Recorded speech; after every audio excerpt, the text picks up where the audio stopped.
Hello mga idol, dito po ulit tayo sa Kamatisan po mga idol, kung saan dahil sa sobrang init po ngayon mga idol, mag-spray po tayo nitong surround po mga idol, 95 WP. So barrier po ito, parang film po mga idol, parang nakapayong lang po yung ating tanim, hindi po siya ma-stress sa sobrang init. The same time mga idol, may protectant din po siya against sunburn at saka heat stress. So ito yung ating gagamitin dahil parang El Nino pa ngayon mga idol, although naulan na, pero yung init is hindi basta-basta talaga mga idol. Ito is 100 grams lang ang per knapsack sprayer. So 10 ganito lang po ang ating kailangan. 5. Dalawa, tatlo, apat, 10 gram isang ganito. Nasa 15 yan. 15, mga 6, 6. 5. Yun, 6 mga idol. So nasa 100 to 150 gram po mga idol per knapsack sprayer. Wala naman po siyang overdosage yung surround. The same time mga idol, dahil kamatis sensitive po sa mga blight po talaga, early blight, late blight, or any mga fungal attack, ito po ang ating gagamitin. Atilia Pro mga idol, 20 ml lang sa knapsack sprayer ang ating gagamitin. So shake muna natin mga idol. Yan, at saka ito yung ating parang pintura po siya mga idol ha.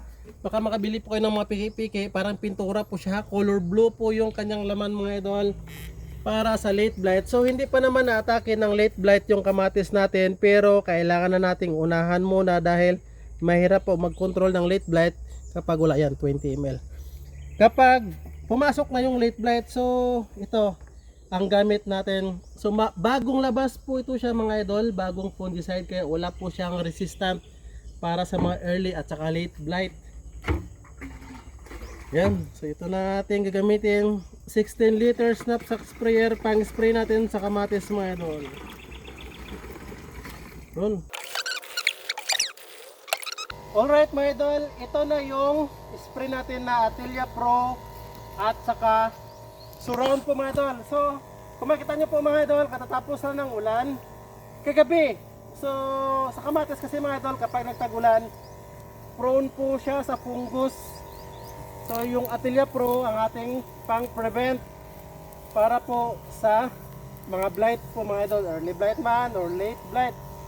At the same time mga idol, itong surround, dahil even na ulan po mga idol, sobrang init pa rin po mga idol, pabisita yung ulan, minsan sobrang init, kaya mas magandang may protection sa sobrang init yung mga kamatis.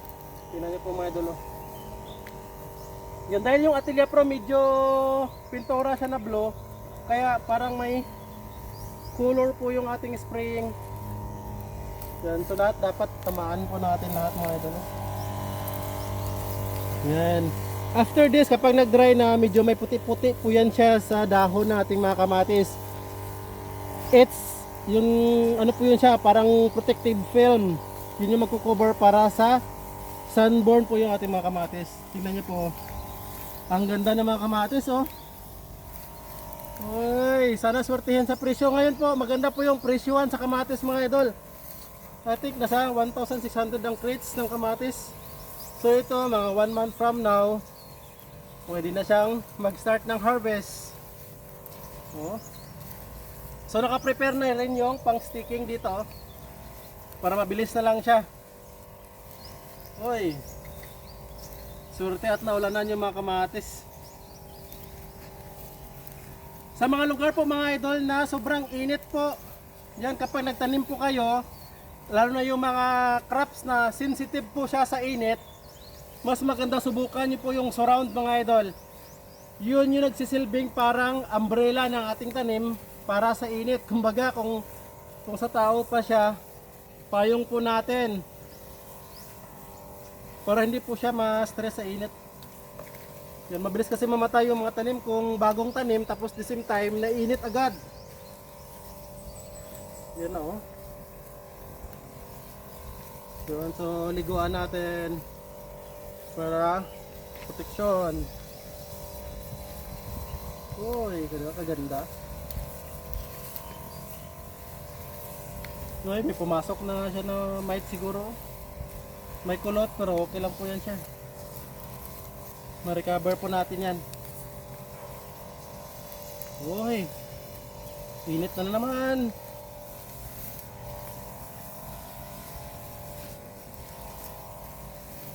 Yun. So ang maganda lang po mga idol, wala pa siya mga blight yung ating kamatis. Pero in the long run po kasi, ang kamatis po, ang isa sa mga sakit niya po is late blight. The same time, mga patatas po siya mga idol. Yan, kaya dapat maintain po yung pag-spray ng fungicide sa mga kamatis, sa mga patatas. Yan oh.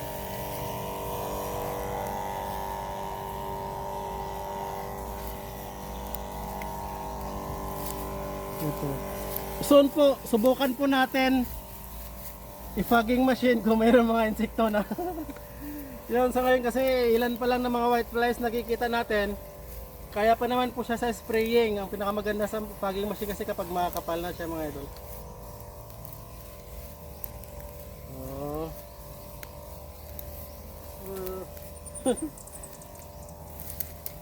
O diba? Ito po pag nasa farm po tayo mga idol. Makarelate lang po talaga mga idol yung mga kapwa natin farmer na mayroon sa farm na kapag nakita po na maganda yung mga tubo ng kanilang mga pananim is nakakasaya po. Pero nakaka-depress din po ako nagkamatayan. At the same time, tinatake ng mga piste. Ito may cutter ata na na-atake oh.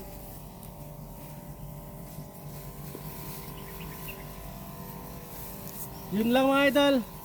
So, please check sa comment po mga idol kung ano yung mga tanim nyo dyan. Kung magkano yung presyo ngayong tag-init po.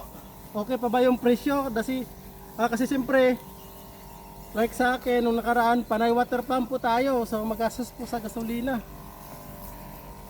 Tapos yung presyo ng gulay, medyo mura po sa ngayon mga idol. Maliban sa pipino na maganda talaga yung presyo ng pipino.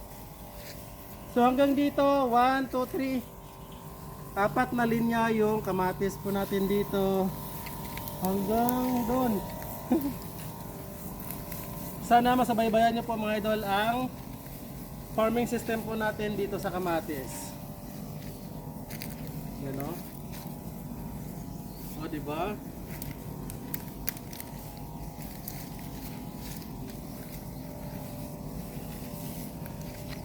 Alright. Dito ulit sa kabila.